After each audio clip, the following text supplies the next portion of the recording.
I'm ready to go get some beers right now. We need lunch.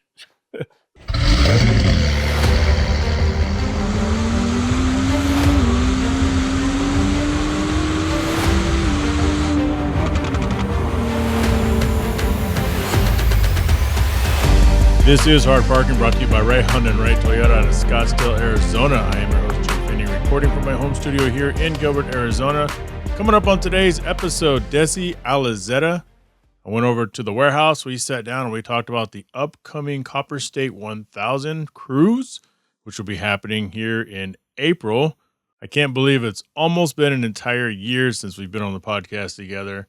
But you get to learn a little bit more about him, where he's from, how long he's been into cars. I think you're going to be very interested to know exactly what he says, all that and more coming up after this word from SparkForge. If you run a business and you're tired of juggling tools, chasing logins, and constantly feeling like the tech side of things is heavier than it should be, this might hit close to home. That tech fatigue usually shows up as an outdated website, reviews slipping through the cracks, missed calls when you're busy, or social media that's always on the back burner. Most business owners know something's off, but fixing it feels like a bigger project than they have time for. SparkForge exists to take that weight off. It handles the tech behind the scenes, helps clean up how your business shows up online, makes sure calls and messages don't get mixed, keeps reviews from slipping through the cracks, and wrangles social marketing so you don't disappear for weeks. If you're curious, there's a short discovery session, and it comes with 90 days free to actually see if it makes things easier. No pitch, no pressure, just a real conversation about what's working, what's broken, and what you can simplify. So head over to getsparkforge.ai/hardparking to get started. I love sports, dude. I'm a sports guy. And you know what? It's so funny. I grew up playing basketball and soccer my entire life. As far as I can go back, I remember playing soccer. I played club soccer, played club basketball, traveled. Even when I was into the sports and playing the sports, I never got into watching them as much as my peers did. You know, and my nephew, who is he's 14, I guess kind of a little baseball all-star guy, plays on some big club teams and travels. He actually played on the USA national team at 12 years old. That's pretty amazing. So really good. And it's just like, he's baseball. And that was never a sport I was even into or followed. So seeing his love for that's kind of just, it's so different than what I was. Even with basketball, like everyone knew Kobe, everyone knew Shaq. And growing up in Vegas, you didn't have a pro basketball, you didn't have pro teams. So, I mean, gravitated towards the Lakers or closest, right. you know. Right. But even then, it wasn't like I was wanting to go get anyone's jersey and whatnot. I was never that into it. I'd always, if my choice was skateboarding or a basketball game, I'm probably going to watch some skateboarding. Well, officially, welcome back to the pod. Yeah. Thank you. Thanks for having me again. You know, we're just touching on, as we got started, just some of your growing up and the sports that you played in. And I have to wonder, maybe it's competitiveness, like you wanted maybe something to do, but would you consider yourself like a diehard competitor? Yes and no. Because you had to have wanted something out of it. It's still The girls? maybe it was the girls. Yeah. I wasn't not necessarily successful in that regard until later in life, and that was blind date that I got set up on for my wife, and so thank you there. But That's basically when you want to peak, though. Yeah, You don't want yeah. to peak when you're younger. no, you don't. No. I don't know. I always thought it would be, for me, I think if you asked me at 10 years old what I wanted to do, I think my answer then was probably play in the NBA. A little delusional, high aspirations there.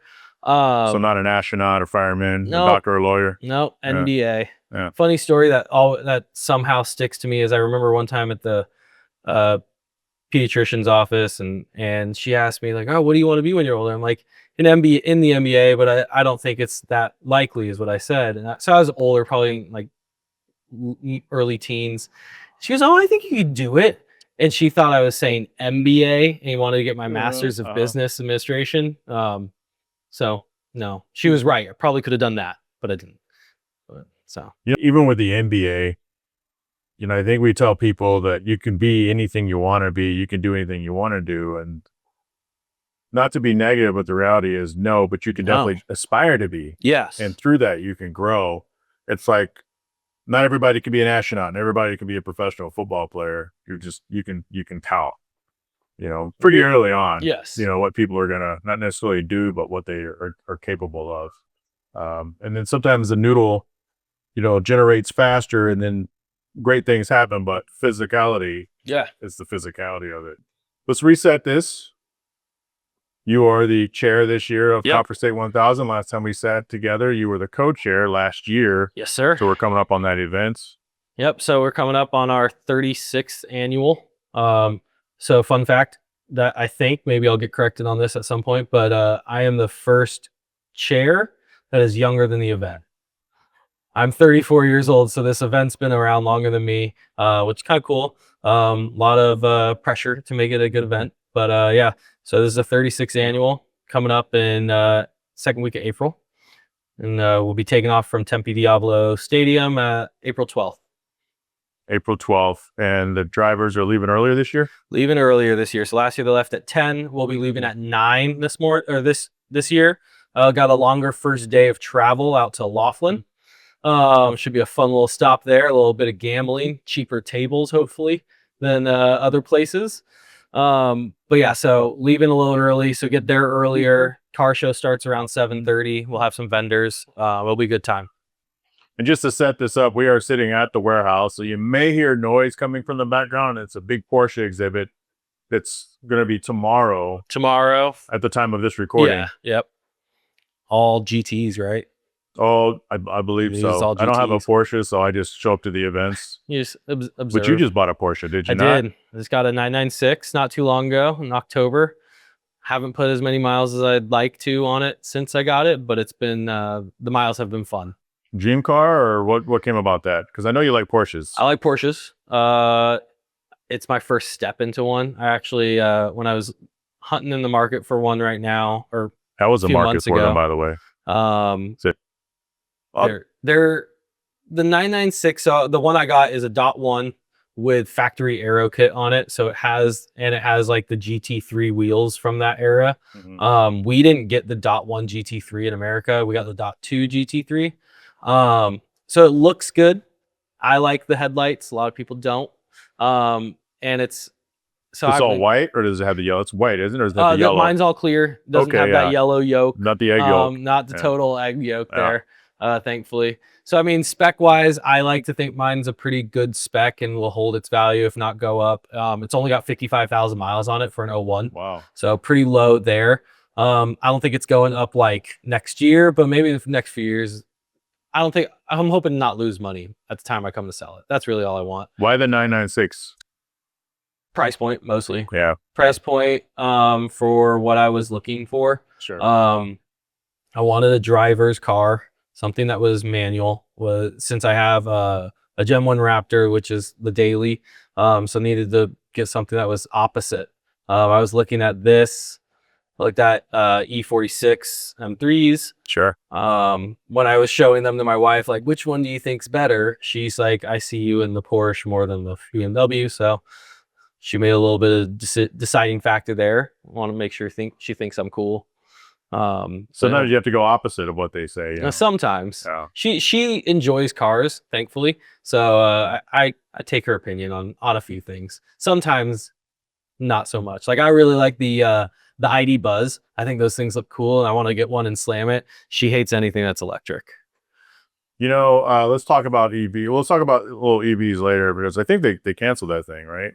I think it got a name change. Oh, I think it's everybody's canceling their EV plans now because it's just we can't support it. The grid just doesn't support it. Right. I mean, not that people don't want to buy them, but the grid just doesn't support it. Mm-hmm. Actually, let's jump into that right now. What about you? Any plans for you? Do you like EVs, or are you more of a hybrid person? You just don't really care? So I think I've told you this before, but I think cars, I look at them as unique certain situations. Yeah. And I don't think an EV is what's going to replace everything, at least for myself. But I think for most people, an EV is probably the best car that you could get. I mean, someone that is, I'll take my mom, for example. She commutes probably 100 miles a day, if that. Mm-hmm. And they don't really go on road trips. They fly usually. So I'm like, get an EV. Right. Makes Why sense. not? For myself, I think they're great for a daily commuter. I don't want one as my road trip car, but that means it would have to be like my 5th car. I mean, so it has a spot, and I would love certain ones, but I tend to gravitate towards cars based on the style of them versus the functionality, I guess. What EV would you, or are you looking at that you'd like? Oh, I'd do the ID Buzz if anything. Yeah. At this I mean, point, other than that one, are at there this any point, I would others? do that. Other than that, there's Like not not really. an e-tron. The Maybe e-trons are like an cool. e-tron. Yeah. But again, that it doesn't fit the mold of an electric vehicle in which I would want to use it Sure. for, which is the daily driver commuter car. And I think the ID Buzz, it's a van, it's functional. I can throw the kids in it and all that stuff pretty easily. I like the Rivian. The Rivian is The sweet. Rivian is The cool. Rivian is cool. I think those are cool. I would look at one of those. Those are pricey. They're very pricey. I mean, not that an e-tron or a Taycan isn't but pricey, but comparatively speaking Yeah. to just a normal commuter car, like Yeah. a daily. So you haven't been in the cars that long? I think we talked about that a little bit. no, I haven't. Offline? It's been a journey to figure out how much of my personality is cars. Probably started a lot with Fast and Furious. I think a lot of us are my age when it came out, which was like 2001 2000 or 2001-ish, yeah. somewhere out there. I was coming up on 10 years old. So, and I always loved Hot Wheels and cars. I was into action sports. And one thing I've noticed a lot in the last few years is there's a lot of crossover with action sports people and cars. I don't know why that is, but I mean, I guess you could say, got rally racing and stuff. So maybe that's that crossover there that people tend to like modifying cars, maybe that skateboard too. I feel like there's a big crossover there.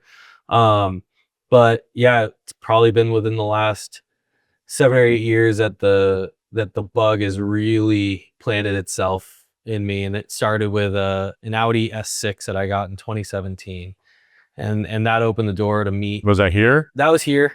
It was after I moved here from Vegas. And it was actually, I got it delivered the week after the whole country shut down.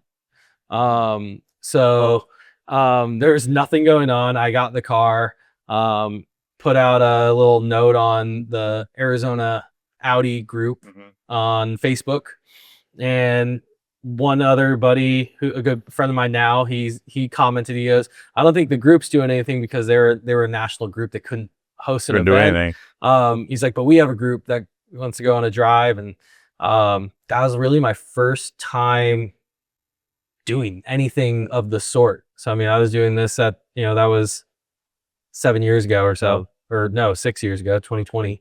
That was my first time of really getting into the car scene. And then I started going to car shows. I'm learning that this is a whole community. It's funny to see what my dad says about it, because he's not a car guy, and I've brought him around stuff. I've hosted a couple of little rallies and car shows, and he's like, I didn't know this existed. And actually, he'll be my passenger on for Copperstate. So he's going to come with me, and it'll be his first experience of a road rally in any regard. So I'm actually kind of excited to see how he thinks of it, because it's just something now to me, it's natural. I know what these are like, but for him to be an outsider looking in, it'll be interesting to see his point of view. So it'll be your passenger. And so what will you be driving? Do you have to drive a support vehicle, or do you get to drive one of because of the chair? Does the chair get to drive a specific vehicle? No, chair doesn't get to drive a specific vehicle, but I am going to drive the Porsche, my 996. Last year I took the Raptor, which was very comfortable and practical. I'll probably, in hindsight, say, should have drove the Raptor. I actually just pre-ran the route a couple weeks ago in the truck. So got to drive it in the truck. I know it's definitely more comfortable. So I'll be driving the Porsche. But other previous chairs have driven a Bronco, like a newer Bronco, just what they have. We're a men's group called the Men's Art Council, and that's who we are who put on the Sure. event. Yeah. And it's all the proceeds go to the Phoenix Art Museum. So it's a big, large group of guys that has had a rotating chair for the last 36 years. And then, so you can drive what you need to drive, but the actual participants are 1973 and older. Correct. Yep. So, I get a little leeway. I'm in charge. Yeah.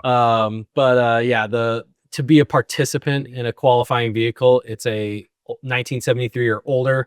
No replicas. No crazy mods. No crazy mods. Some mods are okay. Like if you went to disc brakes from drum and some upgraded suspension parts, like, we're not going to be too crazy on that. But if you have like an engine swap, it's probably a no-go. No LS, whatever. No LS 50s and a no. the old Porsche, 914 or whatever. Right. So you're a big sports guy, aren't you? I enjoy them. Well, I like watching football, some basketball, a little bit of hockey. You know what? Hockey, in my opinion, is the only sport that you could watch, not know anything about the teams, and be into the game. 100%. Vegas got their first pro team ever was 2017. It was right when I moved here, and didn't know shit about hockey. I think I've been to one game prior to that. And it was the best thing that could have happened for that team. It was a new expansion team, if you aren't familiar with it. So the Vegas Golden Knights, they got to pick players that were already in the league and form a team. They happened to be really good the first year and made it to the Stanley Cup playoffs. Oh, that's right. Going to those games were so fun. I went to a couple games that first year, including one of the Stanley Cup games. It was awesome. And I learned a lot in that year. I mean, I like to, one time I was at a bar watching the games and I was just saying the incorrect terms, kind of like I said, it was an icy and a puck off, just pissing off some guys next to me who were rooting for the other team. And everyone thought, oh, you're a Golden Knights fan, you don't really like hockey, which, true. I wasn't. You're a bandwagoner because they're really good. Sure. I'm like, yeah, I'm a bandwagoner because my hometown finally got a team, and then they were good, which was the best thing that could have happened to them. And it couldn't have happened with any other sport because everyone that lives in Vegas, you still have a favorite football team, a favorite basketball team, baseball team. Those big three sports, you have one, but you don't have a favorite hockey team. If you grew up in Vegas, you don't follow hockey. Right. So now you go drive through Vegas, every car has a Golden Knights sticker on it for the most part. It's kind of cool. It's been fun. I'll say this about bandwagoners because I think the term is, I think it's okay to not really pay attention. And then whenever your local team is doing good, all of a sudden you pay attention, all of a sudden you like them. I think the difference is if they suck the next year, you cannot just stop liking them. You stop to be there because I grew up in Texas and in Dallas, and Dallas is a pro city. Yeah. They have the Cotton Bowl there, and Texas Longhorns play there, and they're an awesome, but they play at the Cotton Bowl every year, and then you have SMU and TCU and all that kind of stuff. I didn't give a shit about college sports. Yeah. It wasn't until I moved away to Michigan, and it was like I'm watching TV. I'm like, well, that's home, and it just happened to be the year that the Texas Longhorns started doing really good. And that's when I first saw Vince Young guy. And then I'm a diehard, everyone knows me now, I'm a diehard Longhorn fan. Huh. And I've been with them ever since. And they sucked for a long time after that. So someone could have called me a bandwagon person at the time, but I'm sure it's not a bandwagon person now. You're not a bandwagon person now. That's your team. I will always root for my home teams. That's me. I'm going to, if I move to Denver today, I'd start rooting for the Nuggets. I want to root for the team that's close to home. Nothing wrong with that. Growing up, again, no pro team. So going to a UNLV Rebels basketball game was kind of funny. You'd go to these college games and you'd have all these girls done up like they were at a pro game, sitting on the floor of a college game. And it looked like a pro. You had some who's who of Las Vegas there. Unfortunately, they haven't ever really been good. And it's been a long time since I was born. Yeah. Which sucks, but still a fan. And I'll still root them on, but now I'm in Arizona and I'm going to root on. I cheer for ASU. I'll cheer for U of A. I actually asked my wife probably a couple of years ago, I go, all right, we're planting roots here in Phoenix. Are we U of A or ASU people? And we decided we're U of A people. But why are you U of A people? she knew more people that went there. I almost enough. went there. Mhm. I actually had a dorm selected there, and then decided to go to the small D3 school in California. So that's probably more so it. And then looking to the future, unless my kid has a crazy good scholarship to ASU, I really will push for him to go to either U of A or NAU or further. I don't want them close to home. I want them to experience life on their own. So Good for you. I don't want my kid to go to ASU or GCU unless they're getting a great scholarship. So ASU is a party school, man. But I think nationally U of A is more recognized as being a little Definitely. more prestigious. Yeah, I would agree with that. Yeah, I mean, some ASU people could disagree with me, but I'm sure. think, because I'm not natively from here either. We've been here for 12 years, and I want to root for the local teams. Mm-hmm. I just can't. Yeah, and They make it hard sometimes. I will say it's probably easier for me because I came from a market that didn't really have teams. Yeah. I mean, my team was UNLV, and if UNLV's playing ASU, I'm going to root for UNLV, even though they're going to get there. I don't root against the local teams. We'll put it that way. Yeah, But March Madness. Obviously, you have U of A. Who else you got? U of A. If you're filling out your bracket, you just put your money on your heart. As a UNLV fan, I can't root for Duke. Oh, yeah, that's true. Other than that, I mean, can your money root for Duke? I'm a horrible sports bettor. Like I bet with from the heart. I bet with heart, or I bet with stupidity. It's one of the two. And my stupidity, I mean, I'll probably put like a 16 game parlay on the first day and hope for the best. Put $1 on it and hopefully win a couple thousand. Yeah, I mean, nice. But no, again, back to the hometown. I just want to root. I'll end up rooting for any team that's closer to home. So any of the West Coast types of teams, I'm going to root for them over any of the East Coast teams pretty much 9 out of 10 times. Unless it's a team that I don't like some of the Mountain West teams because of UNLV. The New Mexico Lobos. I think like one team from Mountain West is going to make it, but nonetheless, there's a couple of West Coast-ish teams that I would probably root against. Are they still doing the NIT? I always call that the not in tournament. Jim Rome, I used to listen to him all the time. He used to call it the not in tournament as well. I mean, a question dawned on me yesterday watching some of the conference games, and I was like, do you think they'd rather win the NIT or make it to the NCAA and lose first round?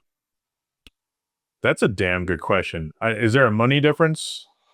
To the school? Does the school get paid anything for that? To the school, I don't know, but to the player, I would imagine no. And I just wonder, I'm thinking from a player's standpoint, what would you rather be? I think I'd rather win the NIT. I think because in that way I'd be like, yeah, we did that. My team, we did that together. But then you could also, I mean, when you're 35 and reliving the glory days, talking at a networking event, you'd be like, I played at the NCAA tournament. Everyone knows that. Not everyone knows NIT. So that's a good question. I don't know. So it sounds like you're trending toward losing in the tournament. Losing in the NCAA. And another question that I had watching the Olympics is: would you rather win third place or lose and get second place for like hockey? Because hockey, you're getting the silver medal by losing your last game. I don't think anybody remembers the bronze teams. No. I mean, I guess you only remember who won. You only remember who won, and you only remember who lost because you remember they got beat by who won. So I mean, you're not going to remember the bronze team, but at least you're not going out on a low. Did you see? Speaking of hockey again, when the USA hockey team won their first gold medal since like 1980, since the miracle. Yeah. Did you see the story on the guy who hit the winning shot? I'm going to say Jack Hughes. Jack Hughes. I didn't see the story, no. So the funny thing about this is, the kid who hit the winning shot is Jack Hughes. Mm-hmm. The last guy cut from the 1980 team is also named Jack Hughes. Oh, really? That's hilarious. Obviously, two different Jack Hughes, but come on. That's hilarious. Nuts. That's crazy. On the anniversary of, miracle. That's a super weird, we're living in a simulation hockey thing. Yeah. Weird. So tell me about growing up. You got any anecdotes about being a little kid in Vegas, void of cars? I mean, doing the sports? No, grew up I feel like I had a pretty normal life. I had 2 older sisters. What's normal? Lived in the suburbs in Las Vegas. Were you like Henderson or? Summerlin, so west up towards. Henderson's the only one I know of, so. It's towards Red Rock. Okay, I know where Red Rock Yeah, is. up there. Always grew up there. It's very kind of people are like, oh, what's it like growing up in Vegas? And when you were younger, you'd always like you'd be on like a family vacation and you'd meet another kid. Oh, do you live in a hotel? You're like, no. No, I live in a casino. Yeah. What are you talking about? And so it was very kind of boring. And I think that is because the town of Las Vegas doesn't do things for the younger crowd. Everything that event that goes on is a 21 plus event. And when there happens to be an 18 plus event, which by that time I was away at school, they're, junky ass 18 plus events. Went to a couple of them once I was back that were like some concert shows that I wanted to see an artist. And you're just like, at 22, you felt old because it's like the first thing an 18-year-old can go do is these 18 plus events. They're excited. It's all 18-year-olds. Moving out here is when I realized how much like there's so much more to do on a day-to-day basis. I live pretty close to Old Town. So, I mean, Old Town right now is packed, spring training. Yep. I've already seen 3 bachelorette parties just driving here. It's crazy. And you just don't get that, at least where people live in Las Vegas. I mean, if you go down the strip, I'm sure you're going to see tons of bachelorette parties, bachelor parties, but it's, it feels like there's a strip and that's it. I didn't want to go to the strip. Yeah. You have the strip, you got downtown Vegas, which that was old Fremont Street. Fremont Street, yeah.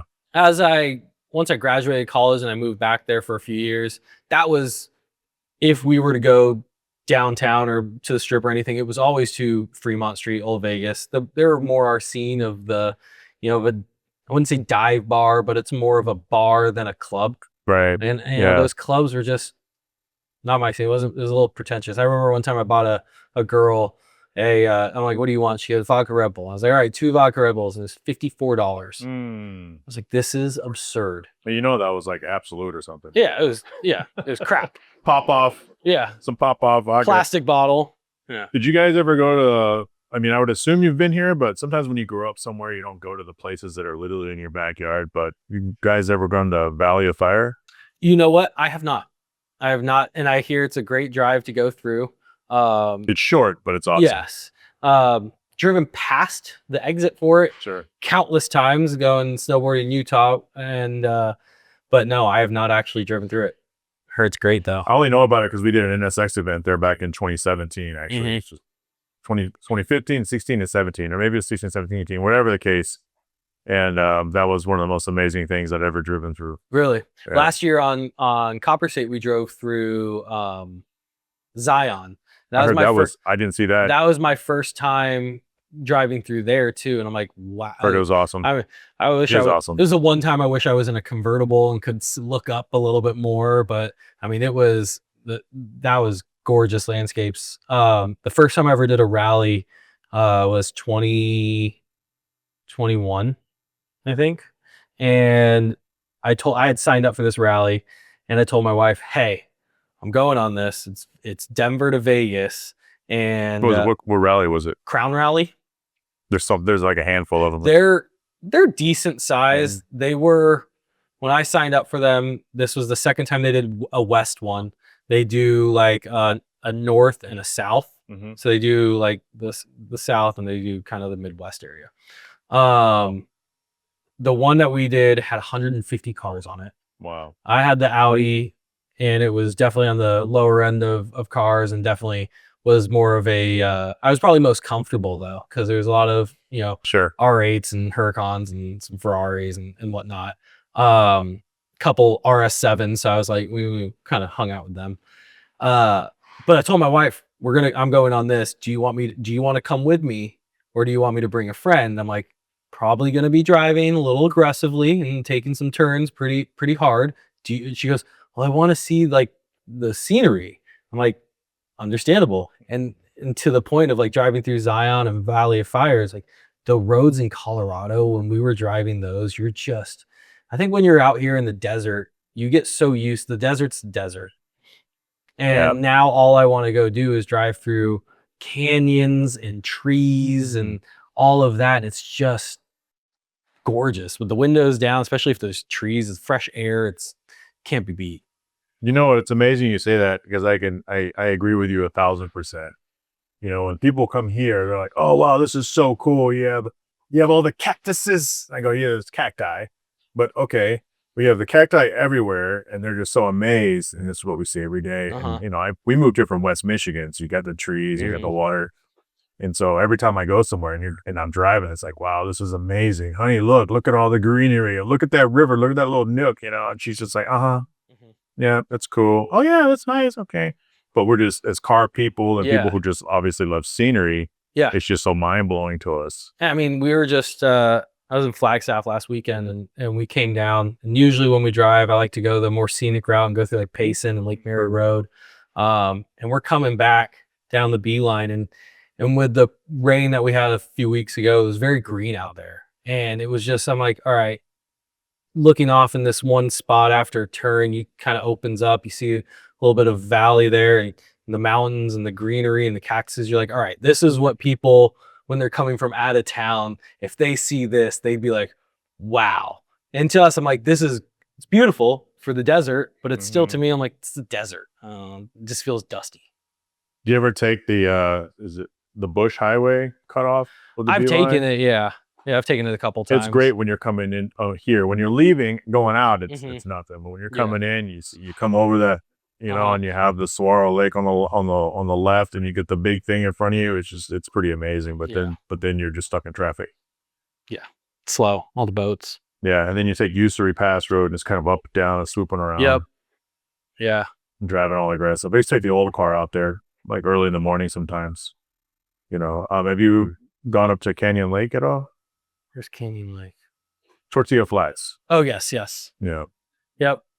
Did that. That was actually the first drive I did it in the 996. Okay. I did it the Monday before Thanksgiving. Me and a buddy, I was like, all right, hey, I need someone to go with me and let's go on Monday. It'll be slow. No one will be out there. There's still some slow people out there, but it was good. Went and grabbed some lunch, and that was really the first. Did you go to the end or did you stop at Tortilla Flats? We stopped at Tortilla Flats.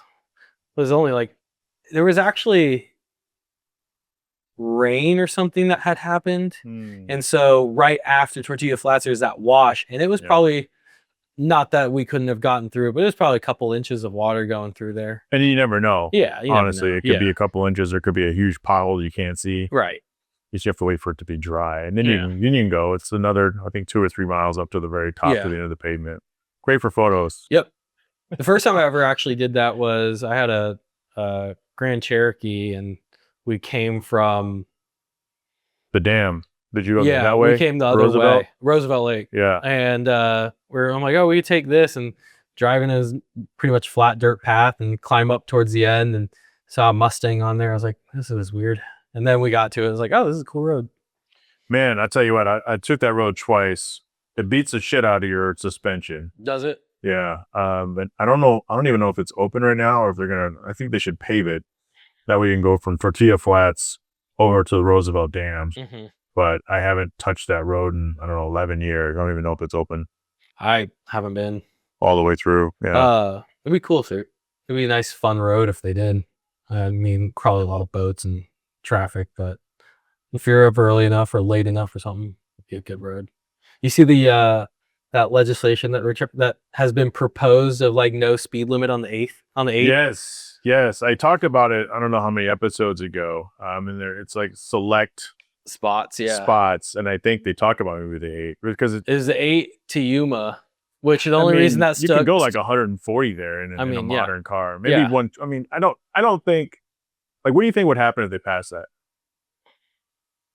I think initially there's going to be some issues, right? Dumbasses. Yeah. I think if it was, and I think if they pass it, I think initially there's going to be some dumbasses that would end up making it reverse pretty quickly. That would be my Arizona Autobahn. Yeah. Or people coming in and doing stupid shit. Oh, from somewhere else. That too. I didn't think about that. I think people would be like, Cali coming over. Let's go hit this straight. Yeah. I think there's a place, maybe it's Denver. I mean, maybe it's Colorado, could be Utah. But when I worked, it's weird because I think I was working in New Jersey and someone I was talking to was talking about it. There's a stretch and there's an event they do every year in one of those states. There's where they lop off the highway and you can just go ham. It's The one that I know of, I think there's one in Idaho. Could be that. I think there's one in Idaho that has like, it's like you set a time, a speed record or something. But yeah, And it's like a normal highway. Yeah, So it's a normal people highway. set up and watch, and the cops or the highway patrols like on opposite sides, and Mhm. people just, you could take your Bugatti there because everybody has Bugatti, right? yeah, You could take your they're all in Bugatti Montana. and just, woo, yeah, they're all in Montana. I saw something about California cracking out on those Montana plates recently. Yeah, I'm not surprised. Yeah, in fact, I was offered when I bought my NSX Type S, a local friend of mine said, "Hey, for I don't know, $5,000 or $6,000, you can talk to my buddy in this local car group, and he can get you a Montana plate." And it would have saved me. I think I paid, I don't know, almost $20,000 of sales tax for my car. But I'm always thinking like, I don't know, man. Yeah, Driving that just doesn't seem legal. And even though it is, it seems like a legal loophole. And what happens if I crash my car, Yeah. when it comes to claims? So I haven't done that, but I'm surprised it took this long for that. And I think more states are probably going to jump on that. yeah. I don't know if Arizona is going to be one that jumps on it that Do you quick. have Montana plates on your Porsche? No, it wouldn't save me much. Yeah, I hear you. The taxes on that weren't much. You always wanted a Porsche then? I know you. I don't even know why I've gravitated towards those. Maybe they it's look the cool? maybe it's the vibe around them and the style. I've liked them for whatever reason. And same with my wife. I mean, when I talk about Porsches, it's the one brand that she's always liked too, and or thought looked good. Yeah. Maybe it's other people that have driven them in my life that or other people that have driven other cars. I always knew some people with BMWs back in the day that I always thought were kind of douchey, and so in my head, You don't want I to don't be a want to be a BMW guy. BMW because Yeah. it's not me. So I liked Audis. Then I've had a Mercedes. Mercedes just seems older. Audi always. I gravitated towards an Audi because I think they were a sponsor of X Games at one point, and I'm like, oh, the Quattro system's great for snowboarding, and it was great. Took that thing through blizzards and Mammoth one time, and it was. We had an Audi when we lived in Michigan. Mhm. An Audi a B6 Audi, so it's a Okay. 2007 or 8 or whatever it was. And we had Blizzaks on there, the Quattro, and so we had the winter tires, and that thing could go through anything. Yeah. And it saved our life a few times. I'm sure. In those blizzards, you see cars stranded on I-96, which is kind of the stretch between like Chicago and West Michigan. And so once you get off the main and they're not out there plowing it, you'll just see cars broken down. Not with those fucking Blizzaks, man, not in that Audi. So to this day, my wife, we have an MDX right now, but she's like, one day I'm gonna get back into an Audi because we have two and she loves them. I love them. I know they got a bad rap for reliability. Everything heads a bad rap for reliability. I mean, everything nowadays is. Nothing's made like it's not a Range Rover. Used to be. At least it's not a Range Rover. Yeah. Yeah. Speaking of Range Rovers, they like 2 or 3 of their models. I had a recent thing where it's like the top 15 worst SUVs you can buy, and like 2 or 3 of them. Really? The top 2 or 3 were like Range Rovers. Huh. It's pretty crazy. That's so bad. I always am wondering, well, I guess the people that buy them knew at least you got a warranty. That's what they do. Yeah, they dump them right after the lease. But after that, like but you're taking such a huge financial hit on those. Those cars depreciate like a rock. Like 63% in 3 years. That's what send them to the top of the list, pretty much. I think the only thing worse might be like an Aston Martin or a Bentley. An Alpha Stevia, is that the name of the SUV? Yeah, that was on the list. Was too. it? Yeah, just from depreciation, if nothing else. It's not that it's a shit car. In fact, everybody I know that has I love them depreciation because I use that as like the way to get into the cars that I want. But I also want to find the ones that are depreciated and are still kind of reliable, which brings you to some of like the Audis and the Porsches and stuff. If you had to add 2 cars to your collection, what would they be? So I say collection loosely because I know you have your daily, you have your truck. I got the Gem 1 right now and the 996. If I added 2 cars, it would probably be an RSQ8, which I like more than an Urus. I'm probably odd one out there. I like the shape of it and looks more practical.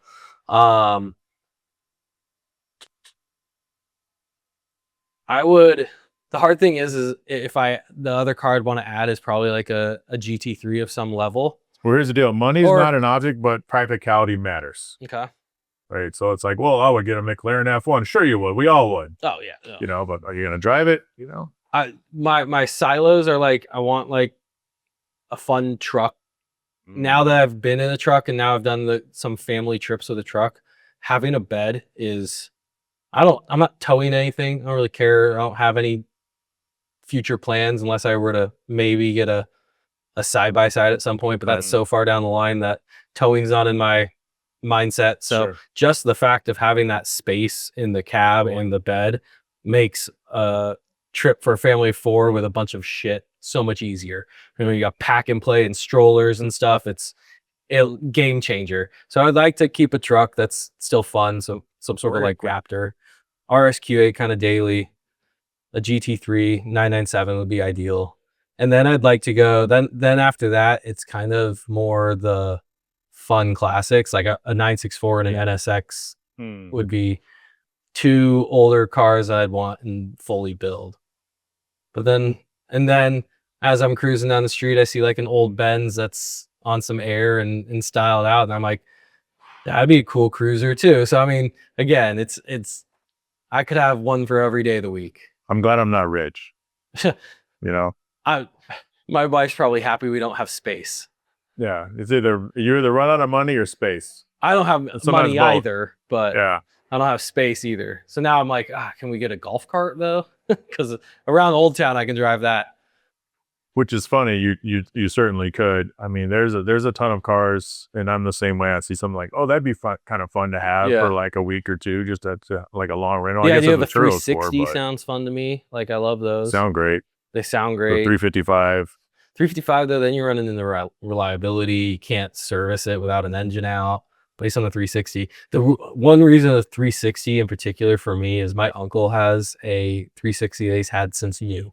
It's a Spider and it's a factory gated. Nice. I think he maybe has 10,000 miles on it, so it's very low miles, but he never drives it, never let anybody drive it. So now with the prices that they have pretty much come down to, I just want to get one and go drive it to him and be like, hey, I got one too now. You're not special. 700,000 miles too. I've been driving it every day. Yeah, right. Yeah. Yeah, there's something. I mean, I understand low mileage, but then I don't understand low mileage, you know, because I want to drive a car. Like I don't have the most miles on my NSX Type S, but I probably have one of the highest top 3 or 4 in the country for a car that's 350 in the world. But I mean, I can't help it. I don't even think I drive it that much. I mean, and I have a lot of miles on it. They're meant to be driven. I'm not here to collect a car. If I can not lose money on it, that's ideal. I'm not anywhere near, and I think a lot of people don't approach it correctly in that regard and think, oh, I'm buying this car because it's going to go up in value. And, you know, a lot of cars have, especially during COVID for sure, you couldn't lose money on a car. But now it's like, I mean, for you to get to the point of buying a car for an investment purpose, you got to be you're in a different ball field than you need to be than most people that are talking about, oh, I'm going to buy this as an investment. I mean, yeah, you have a nice car and it's not going to lose a lot of money, but it's not an investment, at least not for another 20 years. You know, I'm thinking as you talk about investments in cars, and it takes me back to the Copperstate, because right now it's 73 and older cars. Yep. Does that bump up every year, or is it kind of a hard line? It has not. It's been a hard line for a while. I don't recall what it started at, but it has been a hard line for a while, because I'm more on the side of bumping it up, or at least maybe getting a little bit more vague and saying vintage car rally and let people submit something. Because I mean, I know a lot of people argue that the 80s maybe didn't have the best for automotive if you bump it up, but whatever.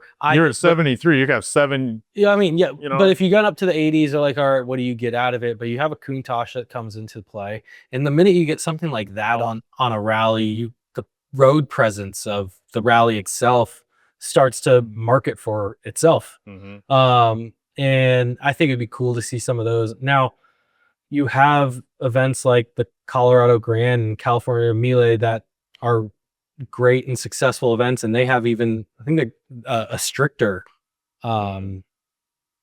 rules on years of cars. I could be wrong, but I think it was something like 56 or something like that. Which It's is weird. just, That's a number that popped in my head too. yeah. And so, and my thought process is when you come to our event, the cars are awesome and the people there are great. And these people have, a lot of them have a collection of cars, and this is what they've done. They have investment piece collection cars. But then you're running into the fact that these guys are old. They're aging out. We do actually, I feel like this year have a good base of some younger participants, which I was is just thinking awesome. that. Yeah. Really cool to see. But I think we're running into, I look at a vintage car as the early 90s. Right. That's what I want. I want that. I'm born in the early 90s. I want a 964, an NSX, an R33. Those are the cars that I look at, and as like, if I become a very successful business owner, that is, one guy sent an email yesterday or the other day, like, hey, we're doing a few rallies this year. I'm getting him a little confused. I'm like, damn, he was doing 6 rallies. I'm like, damn, goals. And I'm like, if I get to that point where I have the money and I'm buying a car or something, I'm buying those cars. I'm not buying, like, for me to go buy a car that's older than 1973 would be a lot. But really, when I look at the cars out there, personally, the one car that I would really want that would qualify is like a 356. One of the old Super old coupe style, like old rally racing vibes to those. I think those are kind of cool. Got a big round white number on the side, a white circle with like. Yeah. We had one guy driving one last year, and it caught on fire about 400 yards from the parking lot of a hotel. Was it completely destroyed? No. He just had to rebuild the engine a little bit. It's ultimately fine, but yeah. But it was just like 400 feet to the end of the day. That's wild, man. Well, hey, again, what are the dates? For... April 12th is when it's open to public. That is going to be at Tempe Diablo Stadium. The west lot. So if you're pulling in off of, I think Alameda is the street, it's going to be the first parking lot right before the main stadium. That is going to be the public parking or public show. If you're not showing a car, then there's a different parking spot for you guys. At the car show, there will be some vendors, and then be sure to go inside, go up the stairs and check out the participant cars that are on the field. Another cool thing that we did last year and are doing again this year is we have 20 student artists that are going to be on the field, and they're painting 20 cars that we pick and tell them to paint. It's actually a little competition for them. They get paid, and winner will make about $500. These are high school students? These are all high school students. Yeah. Yep. I remember that last year. That was awesome. Yeah. It was pretty cool. One of them was absolutely insane. Like his sketch of the car was great. But they're all really cool, and some of them have different styles, so you get some abstractness to it. It's really, really cool to see what they're thinking, and these cars are not easy shapes to depict. That's for sure. Especially with, I don't know, it's just with all the people around and and sure, painting a little versus, distracted. Yeah, I would be.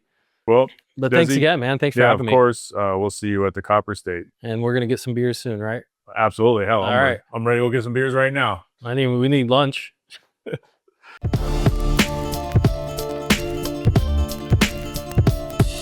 In that episode, I had mentioned a list of like the 15 worst SUVs you can buy, and I was looking at that back before we bought or leased our MDX.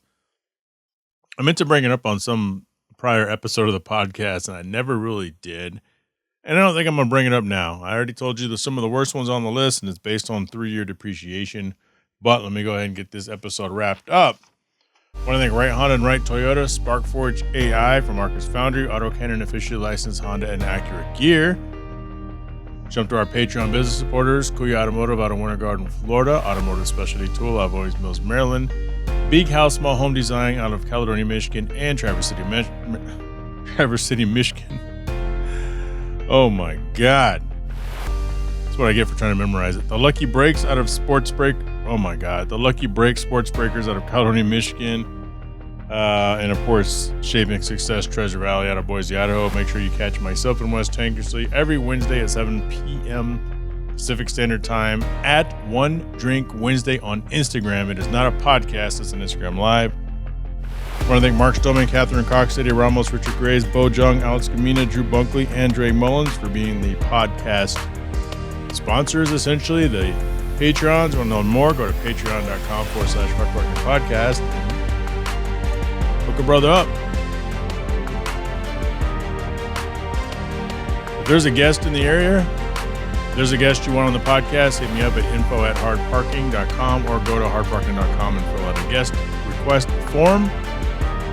Follow the show at Hard Parking Pod on Instagram, and I will talk to you guys next week. Shut up!